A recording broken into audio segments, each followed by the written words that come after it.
Bienvenidos al Observador Internacional, un programa que analiza al mundo desde el mundo. Muki Tenenbaum, su conductor, detendrá su deriva y compartirá con sus oyentes una página de su bitácora todos los días y por Radio High.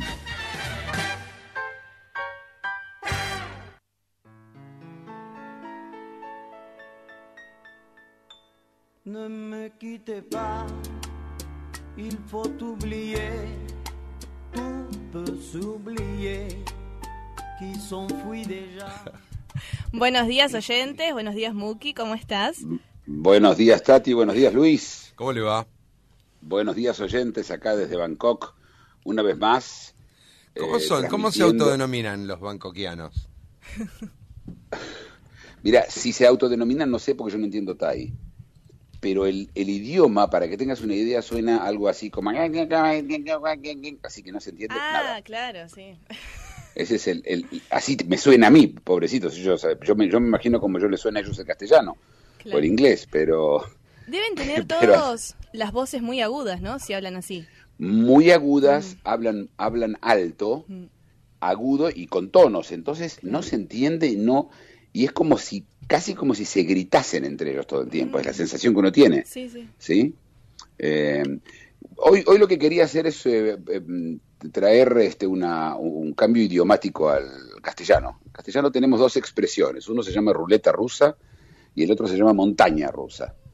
Y yo propongo que lo cambiemos y lo llamemos montaña china y ruleta china. ¿Se acuerdan que el viernes, cuando se abrazaban todos y subió todo y la gente estaba emocionada, yo les dije que esto va a durar poco y realmente ayer se empezó a ver la caída y bueno, y hoy pasó. Hoy en China se derrumbó 7% el mercado. Ustedes tienen que entender que un mercado como el mercado de Shanghai, que es uno de los mercados más importantes del mundo, cuando cae 7%, es un número brutal. Como en la Argentina estamos acostumbrados a números grandes, ¿sí? El peso se devalúa 20% y nadie se emociona demasiado. 7% en una moneda seria, en un país serio, en un país grande, es un tema importante.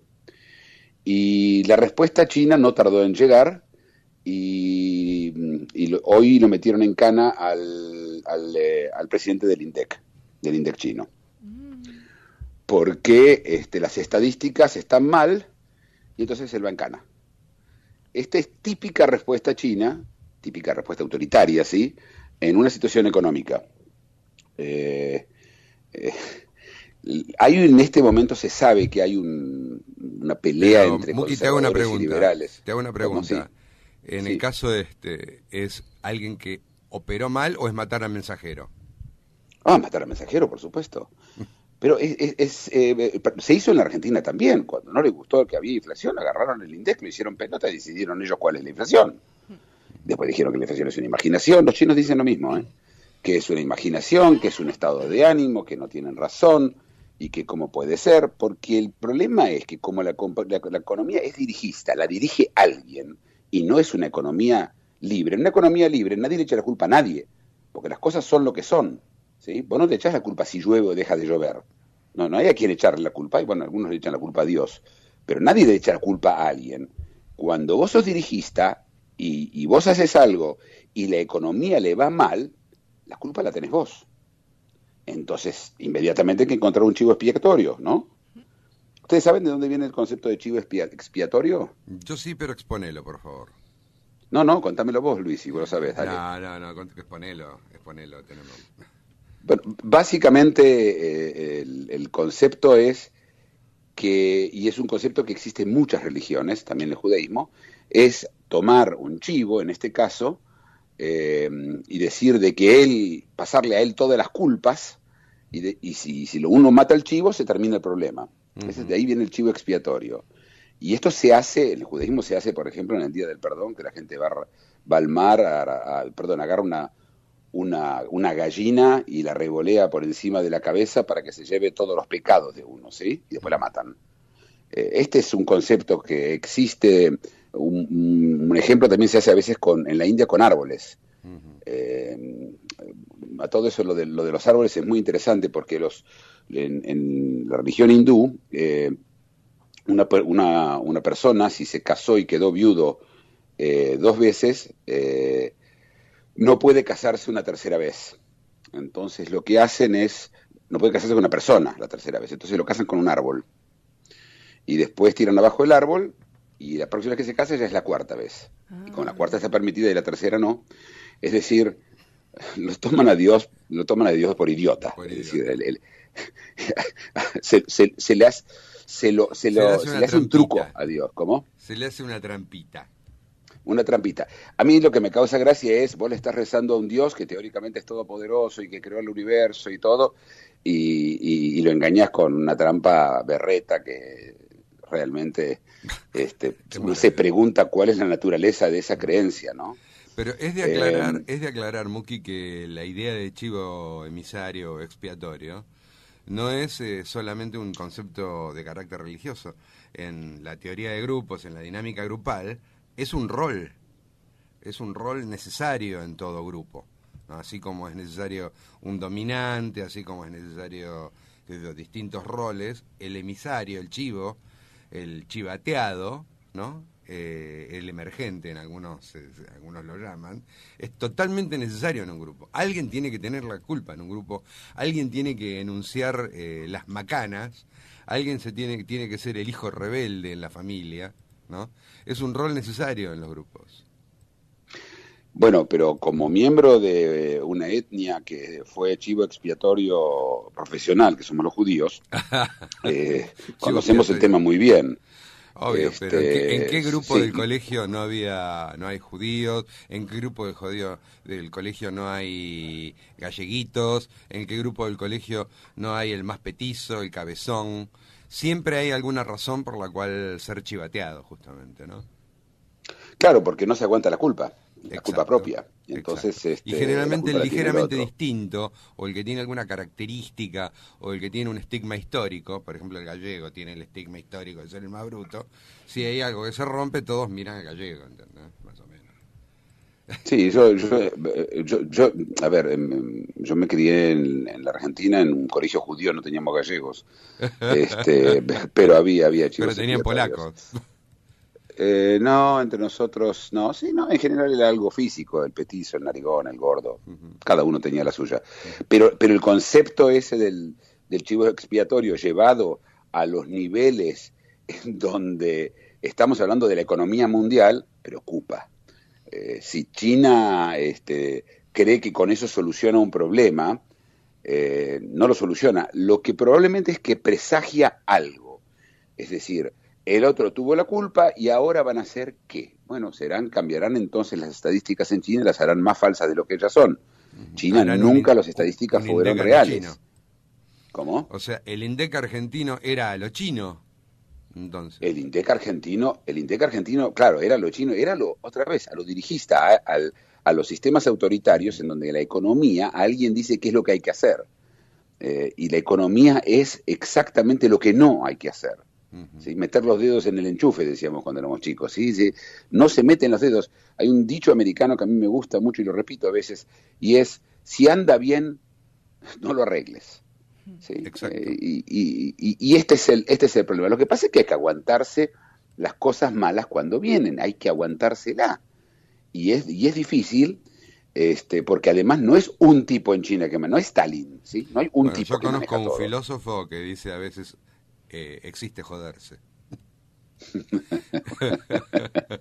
Ojalá existiría eso en todas las salas de parto, ¿no? Atención, en este mundo existe joderse. Sí, pero joderse. No hay, acá no existe joderse. En el mundo la gente no quiere joderse. Y como además existe la memoria, uno se acuerda, ¿no? De ese que por culpa de él se jodieron, etcétera. Entonces, uno tiene que luchar para que eso no ocurra. De todos modos, ¿qué significa esto? Estamos viendo otra vez a la economía cayéndose a pedazos. Otra vez, vos mirás Bloomberg, que es el canal económico de la televisión por excelencia que se ve ya en todo el mundo. Sí, están todas las flechitas rojas. ¿Cómo? Están todas las flechitas rojas en Bloomberg. Están las flechitas rojas en Bloomberg y cuando vos escuchás hablar a la gente, esto es muy interesante, pero los tipos hacen interviews a gente de distintos lugares del mundo, ¿sí? Uh-huh. Y siempre vos encontrás a alguien que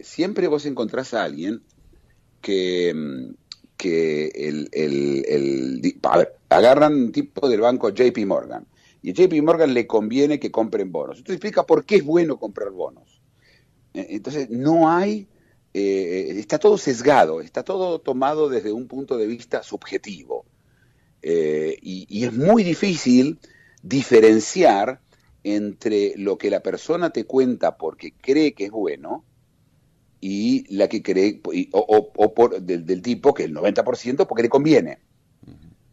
Y esto se está haciendo muy difícil. Te hago una Muy consulta, difíciles. Muki, Sí. y aparecerá como aparece siempre religiosamente teorías conspirativas. Bueno, la teoría conspirativa funciona con el mismo sistema que el chivo expiatorio. Primero, nosotros somos como seres humanos, como nosotros aprendimos a causar, nosotros somos causadores, ¿sí? Es decir, cambiamos la causa. Nosotros somos el motivo de las cosas se causan. Entonces, inmediatamente buscamos causadores en toda clase de cosas. El sistema de la teoría conspirativa, por supuesto, es ese. Hay un grupo, ya lo hablamos ya del grupo Bilderberg, que todo el mundo cree que se reúnen para manejar el mundo, como de los protocolos de los sabios de Sion en la época del zar, decían que los judíos se encontraban los sábados a la noche para decidir cómo se maneja el mundo, y todavía hay muchos que lo piensan. Es muy duro el sionismo internacional, sentirse a merced del devenir de que las cosas pasan. Los americanos dicen shit happens, cosas pasan, se terminó. Y es muy duro porque como somos causadores, como nosotros causamos cosas, creemos que siempre hay un causador. Desde el punto de vista de Dios, Dios es el gran causador. ¿Sí? Todo tiene causa. ¿Puedo traer a la mesa una pequeña anécdota hitchcockiana? Dale. Hay un libro maravilloso que son los diálogos entre Alfred Hitchcock y François Truffaut, ¿no? En uno de los diálogos, que lo tienen en una pista de nieve en los Alpes, ¿no? Hitchcock le pregunta a Truffaut, ¿usted qué ve, Truffaut? Y Truffaut le dice, veo gente esquiando. Le dice, no, Truffaut, yo veo espías escribiendo mensajes criptados en la nieve.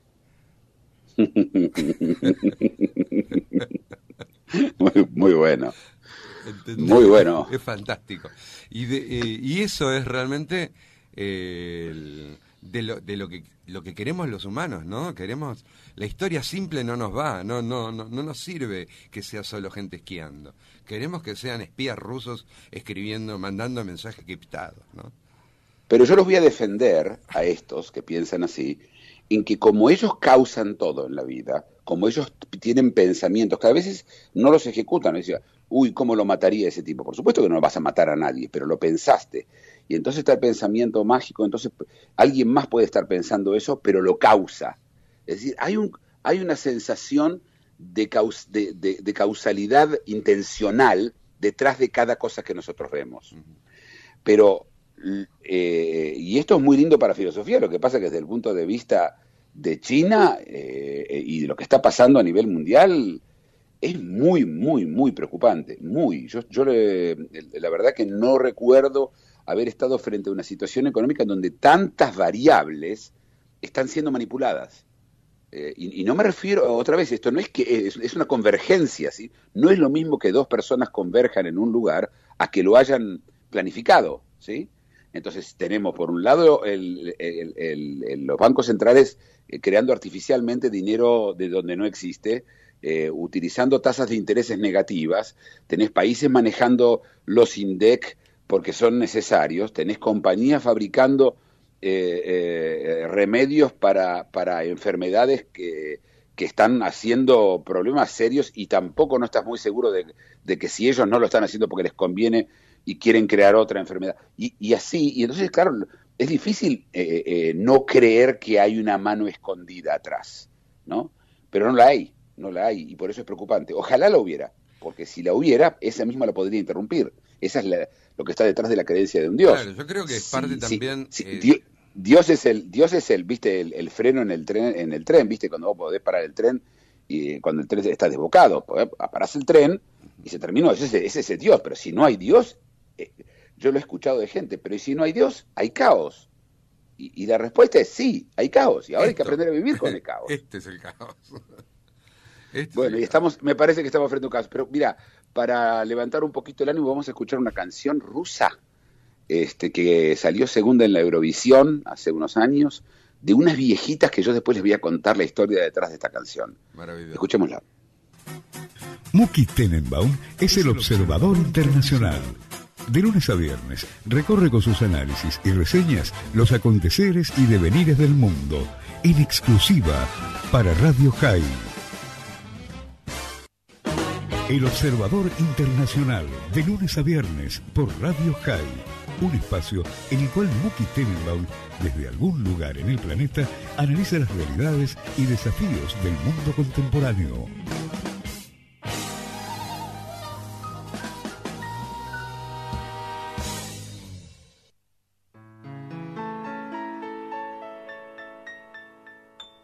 No podemos dejar de reírnos pensando que esta canción era la de las viejitas.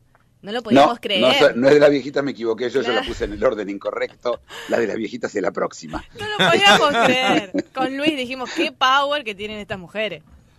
Que hablan de afrodisíacos, sí. Aparte veíamos la foto y decíamos, estas viejas haciendo esto. Y con esta voz. ¿Qué es No. Esta es una canción que ganó la Eurovisión, una canción griega. Y como tenían los griegos, buscan siempre alguna palabra griega que nosotros usamos, que hay muchas por supuesto, y hicieron una canción bastante simpática y divertida, y que bueno, ¿por qué? Porque el hecho de que puse una canción griega no es una casualidad, porque vamos a hablar de los refugiados y del estado de los refugiados en este momento en Europa, de los refugiados sirios. Pero antes de eso quería contar dos noticias que son importantes. Las grandes compañías como Google, Apple, Netflix, Facebook, cuando hacen negocios en Europa, arman las cosas desde el punto de vista impositivo de tal forma que no pagan, que pagan menos impuestos.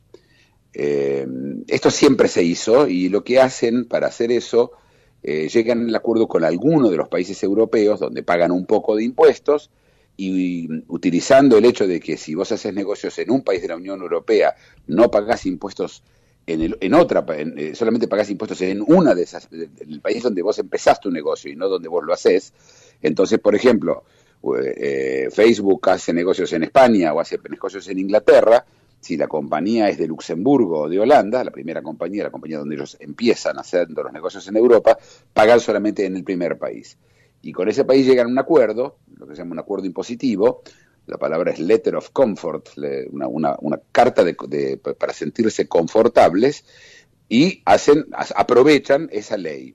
Lo que pasa es que terminan, como todo, la gente a veces yo llamaría compañías angurrientas. Son compañías que ganan miles, literalmente miles y decenas de miles de millones de dólares por año en Europa, y terminan pagando sumas irrisorias. Netflix pagó $1.200 como impuestos el último año. Google pagó algo así como en $1,5 millones. Apple pagó como $14 millones sobre decenas de miles de millones.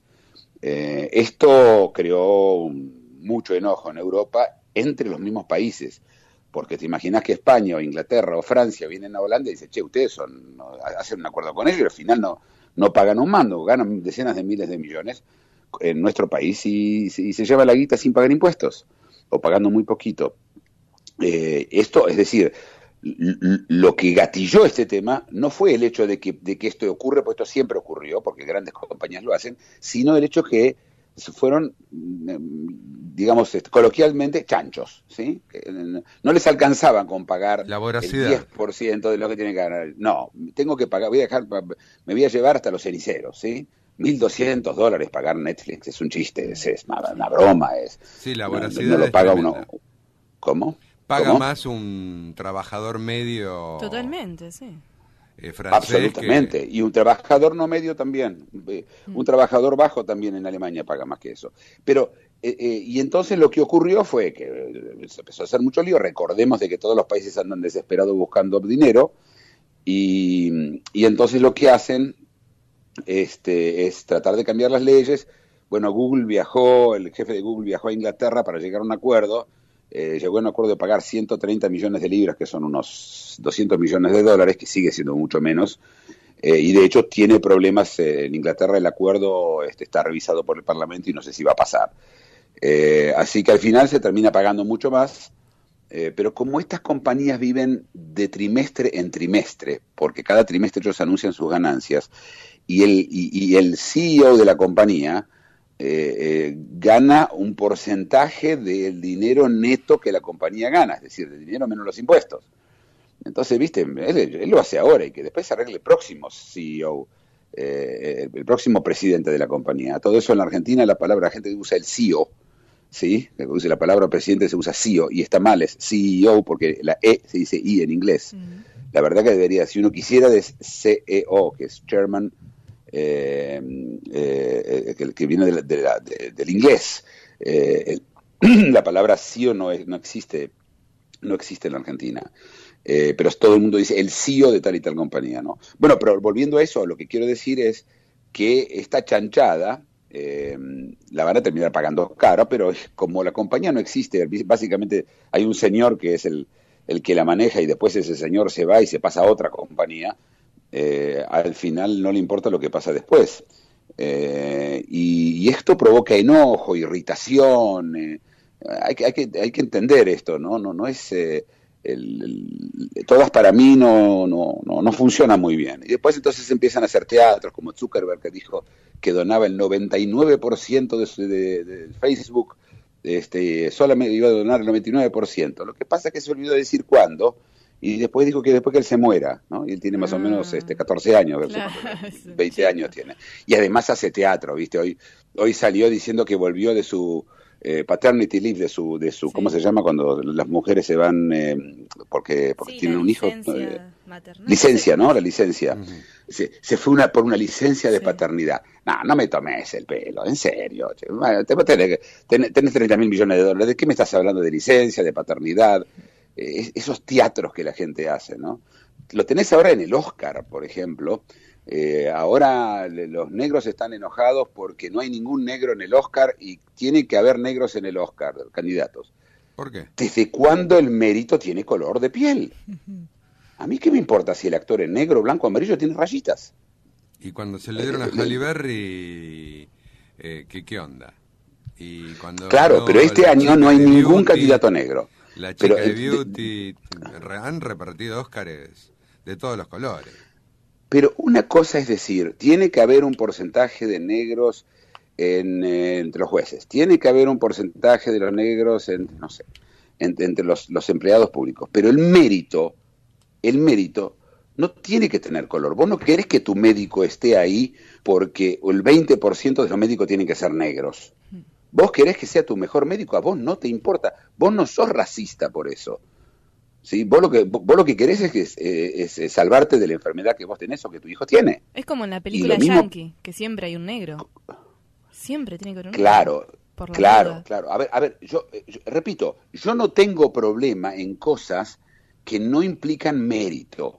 Es decir, me parece bien que se tome en cuenta que en un sistema judicial, por ejemplo, o entre empleados públicos, haya un porcentaje de minorías para que los representen, para que las decisiones no se tomen en forma sectaria. Pero cuando vos estás hablando de algo de mérito, el mejor músico, el mejor artista, el mejor médico, el mejor biólogo, a vos no te importa el color de la persona, ¿no? Justamente debería ser lo que los americanos llaman color blind, es decir, ser ciego a los colores. Y la historia del Oscar, que ahora decidió Will Smith que no va a ir porque no hay negros de candidatos, esto empieza por ahí y mañana van a decir, bueno, yo también quiero gordos de candidatos y quiero bajitos de candidatos, y esperá, porque mañana cuando empecemos a jugar al básquetbol, vamos a pedir que el aro sea según la altura del jugador, porque los petizos no pueden jugar al básquet. ¿Qué es esta discriminación? Eso decimos ¿Cómo? los petizos. Eso decimos los petizos. Bueno, yo te puedo decir que los gordos queremos... ¿Por qué no hay un asiento en el avión para mí? Yo soy alto y gordo. Soy grandote. Hay, pero cuesta $5.000 más caro. Ah, claro, sí, bueno, no, pero es discriminación. Es discriminación. Ahora, por ejemplo, hay una proposición real para el Parlamento Europeo que por lo menos el 7%, el 6% de todos los escaños en el Parlamento Europeo tiene que ser para gente con discapacidad. Uh-huh. Como si la discapacidad es es algo que decide cuán bueno es una persona como parlamentario. O sea, el tema de no discriminar es que tengan las mismas oportunidades. Bueno, de ahí pero, te puedo ir arrimando a uno de los temas que nos propusiste, que es el uso de la burka, ¿no? El uso de la burka. Sí. ¿A qué te referís? En las leyes europeas. Sí, por supuesto. Por supuesto. A ver, empezamos siempre con lo mismo. Yo no... lo que vos no querés es discriminar. La discriminación positiva tiene en algunos casos, tiene importancia. Cuando fuera el tema de los colegios en Estados Unidos, y tenían razón, si había colegio para negros, colegio para blancos, decían, bueno, pero es igual, ¿por qué tienen que estar juntos? Entonces la Suprema Corte decidió muy bien en 1953 en Estados Unidos que separado nunca es igual, porque los mejores profesores no van para ahí, porque no están en los barrios correctos. Bueno, entonces se hizo, pero de ahí en más, vos querés que los mejores estén en los mejores. La palabra aristocracia, que tiene tan mala prensa, quiere decir el gobierno de los mejores. Aristocracia, el gobierno de los mejores. Así, esto es en griego. Uh-huh. ¿Sí? Entonces, uno quiere una aristocracia, una verdadera aristocracia, ¿sí? Si no, uno termina teniendo una cacoistocracia, que es el gobierno de los peores. No tiene sentido. El hecho que, por ejemplo, en los partidos políticos en España, el Partido Socialista tiene lo que se llama listas cremallera, que son listas de como cierre, ¿sí? Es decir, un hombre y una mujer, un hombre y una mujer. No, a mí no me interesa si es hombre, mujer, gay, no sé, transexual o lo que quiera. No me importa a mí lo que es el tipo. A mí me importa que el tipo sea el mejor en lo que hace. No me interesa su sexo. Y eso no discrimina. Lo que discrimina son las políticas, no las personas. Y al contrario, estamos haciendo una discriminación y al final terminamos con una cacoistocracia en vez de con una aristocracia, que es la que todos quisiéramos tener, ¿no? Nos vamos a la tanda y después pasamos al tema de los refugiados, que lo tenemos ahí esperando. Dale. Una reflexión, un análisis y ahora una tanda. Luego seguimos con El Observador Internacional. Todas las mañanas, Muki Tenenbaum es El Observador Internacional. Viajero incansable, cada mañana hace un stop en su deriva para compartir sus impresiones y análisis de la realidad mundial con el oyente de Radio High.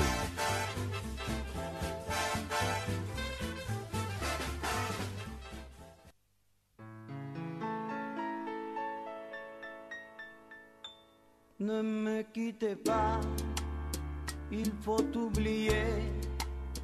Ahora sí vamos con los refugiados. Vamos a hablar de los refugiados y vamos a hacer un pequeño resumen de dónde están las cosas, porque hubo muchas noticias durante estas semanas y creo que hay hasta confusión en lo que está pasando. Empecemos históricamente, ¿qué pasó en el último año? En el último año entraron en Europa aproximadamente 1,5 millones de refugiados. El número es aproximado, no se sabe con seguridad, pero 1.100.000 fueron a Alemania y el resto fue... muchos a Suecia, algunos se quedaron en el camino, y esto está haciendo mucho daño a un continente que no estaba preparado para esto. Y esta es una buena pregunta. ¿Turquía tiene 3 millones de refugiados? ¿Estaba preparada Turquía para eso? La respuesta es no sé, pero claramente nadie se mete con qué pasa con los refugiados en Turquía. Claramente no se quieren quedar en Turquía y se quieren ir a Europa. Pero tenemos que entender que hasta la crisis esta de refugiados, llegaban bastante cantidad de gente a Europa en forma ilegal, muy pocos en forma legal, llegaban de los países pobres. Es decir, lo que pasa es como la regla de física de los vasos conectantes, ¿no? Conoce la regla física, si yo tengo un recipiente con 2 litros de agua y otro con 1 litro de agua y yo los conecto con un cable, van a tender a nivelarse, ¿sí? Hasta que más o menos estén 1 a 1. Lo mismo pasa con la pobreza, es decir, los pobres van a ir yendo a Europa hasta que Europa sea lo suficientemente pobre para que no se quieran ir para allá. Pero la atracción económica, y ellos se los llamaban migrantes. Por supuesto, cuando los agarraban, trataban de echarlos, todo un proceso. No eran tantos, muchos de ellos venían a trabajar, y esto es lo que hay que entender, el migrante en general viene a laburar. Y entonces molesta menos en la economía, toma los roles que los demás no lo quieren tomar. En refugiados se está escapando de la guerra, ¿sí? Eso es un refugiado, básicamente. Tenés refugiados, los más conocidos ahora son los sirios, pero los afganos hace mucho que se están yendo, y los iraquíes, desde que empezó, estamos hablando ya de 25 años que empezó la guerra en Irak, con sus distintas versiones, y se fueron yendo tratando de entrar a Europa. El último año fue terrible. El último año entraron mucha cantidad. Entraron no solamente por Grecia, sino entraron también por Italia. Recuerdan la isla de Lampedusa, que es la isla más al sur que tiene Italia, cerca de las costas libias. En Libia había una guerra civil, y se hundieron muchísimas embarcaciones tratando de llegar a Lampedusa. Creó un nuevo mercado, un nuevo mundo económico muy interesante, un ecosistema económico interesante, del cual vamos a hablar también el viernes entre los temas chicos que tenemos para hablar. Pero este movimiento de gente entra por un solo lugar o dos, es decir, entran por Grecia, entran por Italia, algunos entraron por España, pero en general entran por ahí, que son los que están cerca de África y cerca de Asia, ¿no? No entraban, por ejemplo, por Alemania o por Suecia. Sí, a todo eso algunos iban vía Rusia y pasaban a Noruega, pero son una ínfima minoría. Esto creó una cuello de botella en Grecia gigante. Y a Grecia eso le supuso tener que trabajar y tratar de ocuparse de la gente, además para evitar que se ahoguen la gente en las embarcaciones. Frontex, que es la agencia europea de la que cuida las fronteras, decidió mandar barcos a rescatarlos. Entonces la gente se tiraba más al agua porque había que lo rescatar. Ay, qué horror. Es que es así. El tipo que se está escapando de una guerra se está escapando. Sí. Ahora, la pregunta es siempre la misma. El tipo que está en Turquía ya no se está escapando de ninguna guerra. En Turquía no hay guerra. Y entonces se convierte en un migrante. Claro. Y esto es un problema cuando vos decís, utilizás el concepto de migrante, porque se enojan, dicen, no, pero estos son refugiados, ellos vienen de Siria. No, pero es que si no, viste, yo también soy un migrante, mi abuelo vino de Rusia a la Argentina, entonces yo también soy un refugiado. Sí. No, llega un momento determinado que no sos más un refugiado, sos un migrante, querés una situación económica mejor, lo cual no está mal, lo cual no te hace culpable de nada. Vos tenés la culpa de tener eso. Sí, pero tu estatus es distinto, es cierto. Y tus obligaciones con ese país son distintas. Y las obligaciones del país. Hay un acuerdo de Ginebra, que es el acuerdo que dice que vos tenés que aceptar a todos los refugiados en caso de guerra, sin límites, pero tenés que ponerlo en un campo de refugiados. Sí. Hay una agencia de las Naciones Unidas que se ocupa de eso. Hay organizaciones, hay 850.000 NGOs, ONGs, que se ocupan, etcétera, etcétera. Sí, pero la más relevante Kenia, con más prensa es ACNUR. ¿Cómo? La más relevante con más prensa es ACNUR. Sí, la ACNUR, así es. ACNUR es una de ellas. Y tenés varias de estas agencias. Y de hecho, en Kenia hay cientos de miles de refugiados de Eritrea. En la misma Israel hay refugiados que llegaron desde Eritrea, una gran cantidad. En Israel, en Tel Aviv, hay creo que alrededor de 40-50.000. Y hay todo el tiempo hay refugiados, ¿sí? En las guerras. Por suerte en la Argentina, en Sudamérica, no hemos tenido guerras que hayan movido refugiados hace muchísimo tiempo. Pero en otros países es muy común. En África todo el tiempo hay. Si vos empezás a contar refugiados, creo que son algo así como 30 o 40 millones de personas. Pero la lógica es que una vez que termina esa guerra, la gente vuelve a su país, ¿sí? Uh-huh. Lo que pasa es que estos refugiados que vinieron de Siria eran migrantes, en su gran mayoría. Se veían chicos y los chicos y vimos cómo los chicos se ahogaban, sí, y que nos partía el corazón, etcétera. Pero la verdad es que el porcentaje de chicos es aproximadamente el 5%. Estos son señores que dejan a su familia, a sus mujeres, a sus hijos y se van. Y entonces los que terminan siendo bombardeados y víctimas de la guerra son los chicos, son las mujeres que se quedaron. Esa es una parte de la historia. Y bueno, ellos llegan y recuerden lo que pasó en Alemania, ¿sí? Un día la señora Merkel se despertó a la mañana, tuvo una visión aparentemente, y dijo que todos vengan a Alemania, los vamos a recibir. Y 1.100.000 tipos vinieron, de los cuales ya sabemos que medio millón nadie sabe dónde están, y no hay lugar para nada. En Alemania faltan 400.000 departamentos ahora. No hay dónde ponerlos. Es decir, los países no están preparados para eso. Y no se los puede poner en carpas porque, mirá cómo los tratan. Es el caso de los refugiados en Calais. Calais está en la parte norte de Francia, en el límite con donde está el túnel que pasa a Inglaterra, y hay una villa miseria, porque es lo que es, una villa miseria en Calais. Ahora, estos tipos que llegaron a Calais están en Francia, ¿sí? No están en Somalia. Y ellos cuando te dicen, ¿por qué no se quedan acá en Francia? Porque en Francia no te dan los beneficios que te dan en Inglaterra. Eso no es un refugiado, eso es un migrante. Ese es un tipo que quiere que ya lo mantengan. Y que le den lo que recibe hoy un obrero inglés que pagó impuestos durante todos esos años, ¿sí? Y que ahora le toca recibir una jubilación, y la jubilación realmente es buena, y el servicio médico es muy bueno, y él no le alcanza lo que le dan en Francia, él quiere que sea en Inglaterra. Entonces se forma una villa miseria y se arma todo un lío alrededor, y uno los ve saltando en los camiones para tratar de meterse, y más de uno se ahoga y se muere, etcétera. Y pasan eso. Esta es una parte de la historia, es decir, la parte de los migrantes versus los refugiados.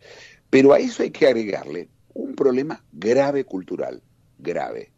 Los migrantes que venían de África a Europa, venían con una cultura, si bien distinta, pero abiertos a la nueva cultura. Entendían que iban a otro país y se sentían que ellos tenían que adaptarse al país al que ellos venían. Eso es muy importante, porque entonces, pasada, digamos, media generación, ni una entera, la gente se va acostumbrando y los ves. Hay gente que yo conocí de todo África, en España y en Francia, hay gente que vive la vida más o menos, que podrá tener sus costumbres, hablan su idioma, quizás hasta tienen su religión, pero viven la vida local. Entienden de que ellos se tienen que adaptar a los franceses. Este nuevo grupo de refugiados, migrantes, no viene así, ¿ok? Viene a dame, me corresponde, yo soy...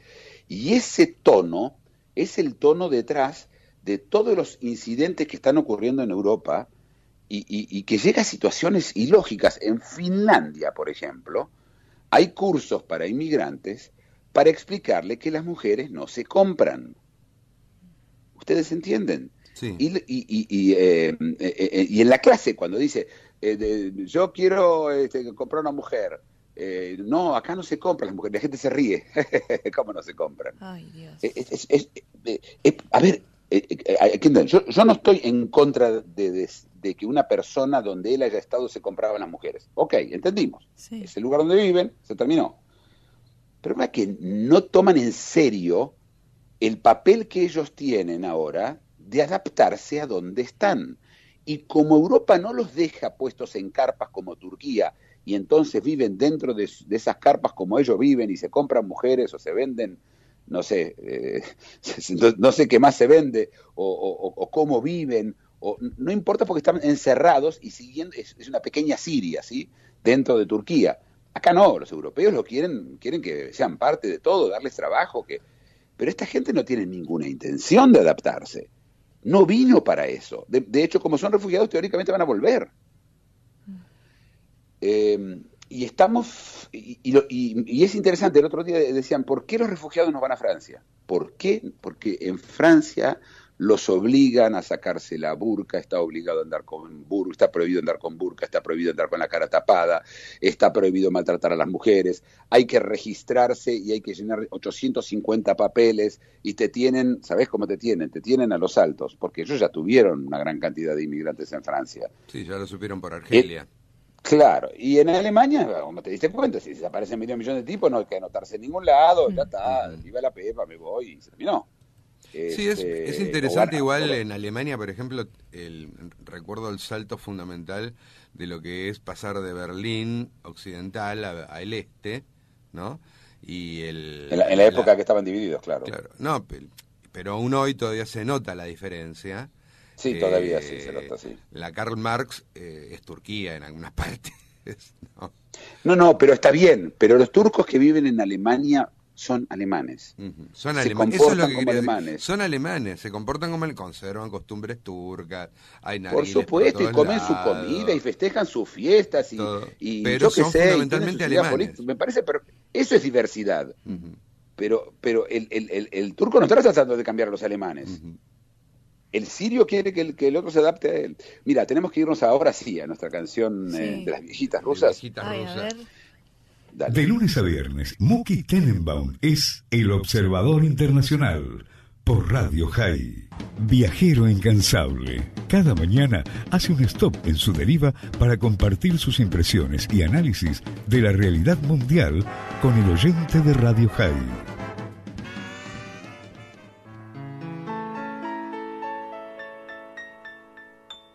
No me quite pa. Ahora sí, pero qué polenta que tienen estas mujeres. Estas son mujeres que tendrán 70, 80 años, de un pueblito en Rusia, y querían hacer juntar plata para hacer una iglesia en su pueblito. Y empezaron a cantar y fueron ascendiendo y hasta que alguien las descubrió y dijo, ¿por qué no las llevamos a la Eurovisión? Y salieron segundas en la Eurovisión, no deberían haber salido primeras. Lo que ustedes escuchaban al final era el público volviéndose loco, porque es increíble. Y lo que hicieron en la Eurovisión, yo nunca vi una cosa así. Primero que la Eurovisión es siempre gente muy linda, muy producida, fuera de Conchita Wurst, que es no sé si ustedes alguna vez vieron, la cantante colombiano-alemana que tiene barba. Sí. Sí, una cosa bastante estéticamente fea. difícil. Sí. Y ella ganó, por ejemplo. Sí. Estas mujeres tenían que haber ganado. La gente se volvió loca porque además trajeron un horno real y fabricaron pan durante la canción. Ay, no me muero. Las mujeres con dientes de oro, es decir, chiquititas, rusas vestidas como rusas, ¿sí? como las babushka, las muñequitas esas, impresionante. Recomiendo a todo el mundo que si quieren en YouTube, ¿qué te parece, Tati, si lo subís a YouTube para que la gente pueda ver el video? Vale la pena ver el video. Sí. Bueno, y volviendo a nosotros, nuestra historia de los refugiados, la pregunta es, ¿a dónde va este tema ahora? Claramente ya no quiere recibir más Europa refugiados.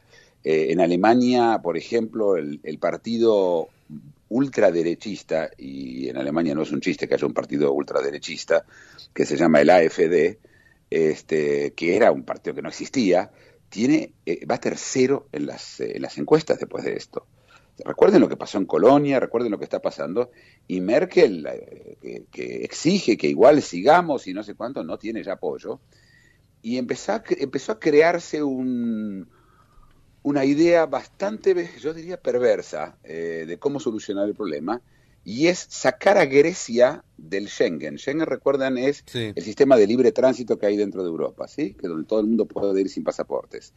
Y sacar la Grecia del Schengen y convertir a Grecia en el basurero de la Unión Europea. Todos los inmigrantes vayan a Grecia y se queden en Grecia. Y no vengan a hinchar a los países ricos. Grecia están sacados los griegos, porque además de estar pasando la peor crisis económica de su historia, lo único que necesitan son 2 o 3 millones de sirios en su país. Más gente que no trabaja. ¿Cómo? Más gente que no trabaja. Claro, a ver, en ese caso Alemania, todos se ayudaron, dijeron vamos a poner plata, ¿sí? Les vamos a dar guita, pero ustedes no nos dejan salir de ahí. Y Grecia dice, pero que no somos el basurero de Europa, no lo dejemos entrar del todo, dice que se las aguante Turquía, ¿sí? ¿Por qué nosotros?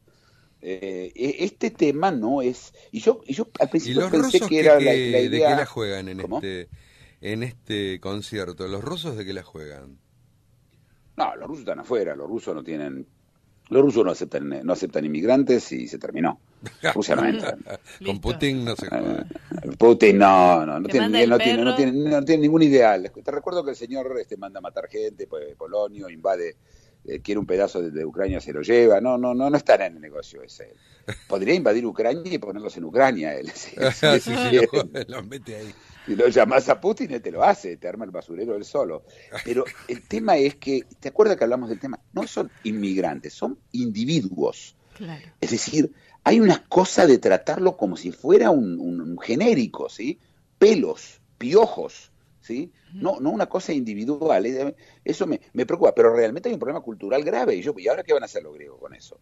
Y entonces van a mantener a los griegos que básicamente van a recibir plata para ser babysitter. ¿Sí? Y ahora tenemos una babysitter, se ocupan de los refugiados.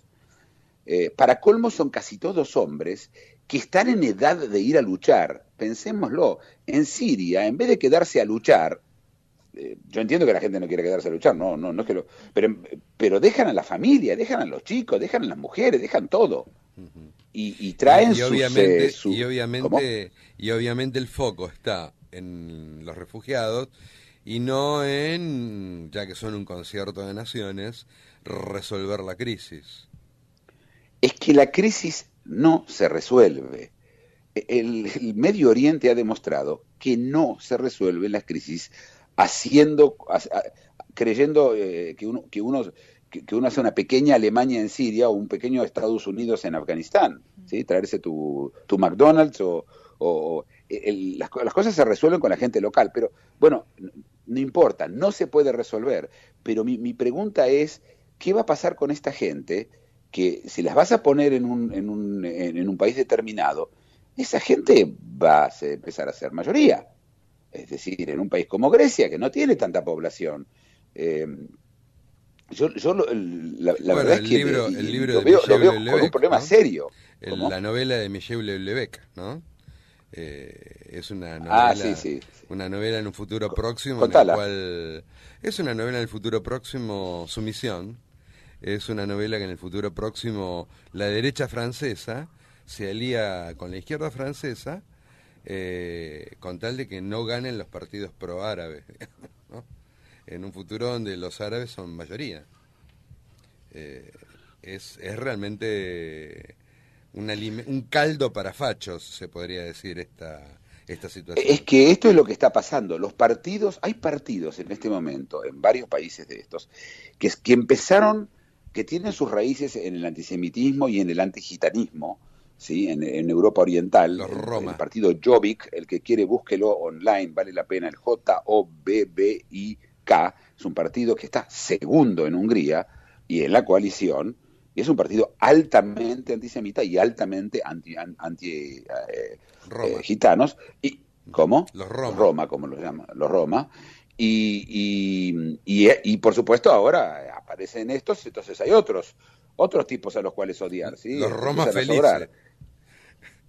Y tenés partidos, te repito, el auge de los partidos de nacionalistas, esto es el gran empuje para eso. Ya está la situación económica que era problemática, ya hay un problema de desempleo, ya hay varios otros problemas.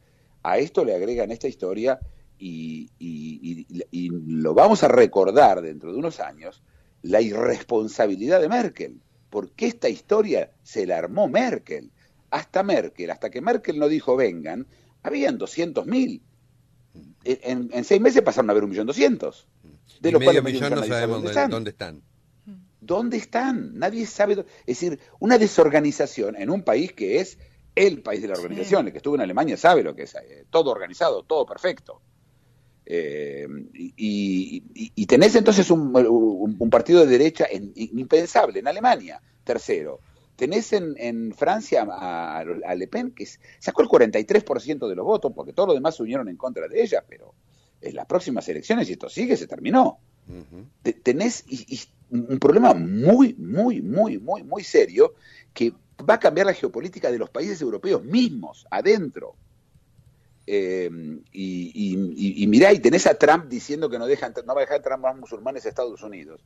y que eso solamente tenía que haberle, en otra época tenía que haber destruido su candidatura, y ahora cada vez tiene más votos todavía. Es lo que él dice, ¿no? Él puede ir matando gente por la Quinta Avenida, que eso no le va a bajar el caudal de votos. Sí, bueno, eso es porque él es Trump, porque eso lo hablamos la otra vez, sí. Y es porque la gente cree que está viviendo en un reality. Este es el efecto reality. Sí. Entre que la gente está viviendo en un reality y la gente cree que está jugando un juego de internet, de los de televisión, yo iba a decir Atari, pero me suena un poquito viejo, ¿no? De la Xbox, entre estas dos cosas. Y bueno, la gente hace cualquier cosa, tipo ya, viste, le parece muy simpático, ahora voy a votar por como yo voté por el cantante que me gustaba, la gorda que cantaba en Inglaterra, o Adele, o esa gente que aparece. Ex gorda. Los nuevos sí, cantantes. Por favor, bajó 30 kilos. ¿Cómo? Bajó 30 kilos Adele, ex gorda. Yo puedo decir gorda porque yo soy gorda. Bueno, como puedo decir a tal y tal que es judío, porque yo soy judío. No puedo hablar de petizos, eso sí que... pero, bueno, eso Luis, eso te lo dejo a vos, Luis. Eso. Pero no, seriamente. La vida en contrapicado. El tema de los refugiados, y es un tema que no está siendo resuelto, y ahora quieren levantar el Schengen y enchufárselo a Grecia y decir, señores, have a good day, pásenla bien, muchachos. De hecho, en enero, no vienen más para acá. En enero de este año ya llegaron 36.000 personas, o sea, 6 veces más que el enero del año pasado. Está cada vez peor esto. Y es en enero cuando es muy terrible pasar el agua, vos sabés. Las aguas del Mediterráneo son jodidas en esta época del año. Pero ¿qué te pasa de Dinamarca a Suecia en temperaturas de 20 grados bajo cero? No, terrible. Es decir, esto no se va a parar hasta que alguien no se tome una decisión en serio, y bueno, la vamos a pagar caro, y para colmo se nos terminó el programa porque no podemos seguir hablando de este tema. Sí. Tendremos que hablar en el próximo programa. Recomiendo que lean Sumisión de Michel Houellebecq, se escribe Houllebq de final. Con la salvedad de que es una ficción, ¿sí? Es una ficción, pero es una ficción, digamos, que alerta sobre una realidad posible, digamos, ¿no? Y que es realmente, el que conoce Francia se dará cuenta, es lo que describías vos, ¿no? El gobierno obligado a normar ciertos usos y costumbres para que sean franceses, concretamente. Así es. Bueno, entonces hasta mañana a todos. Sí. Mañana va a ser nuestra última transmisión desde Asia. Así que... ¿Y hacia dónde? Nos vemos mañana, ¿sí? ¿Y hacia dónde? ¿Hacia dónde? Hacia Europa. Hacia Europa. Vamos hacia Europa, hacia Portugal. Que no te confundan con refugiados, Muki. No, Muki, por favor. No te tires al agua. Mira, yo tengo cara de refugiado. Yo la verdad que tengo cara de... Cuidado cuando salís del mar, cuando vayas al mar, ¿viste? Sí. Bueno, nos encontramos mañana. Un abrazo. Hasta mañana, chao, hasta mañana. Hasta mañana, Muki. Hasta mañana, oyentes. En 23 horas regresa El Observador Internacional.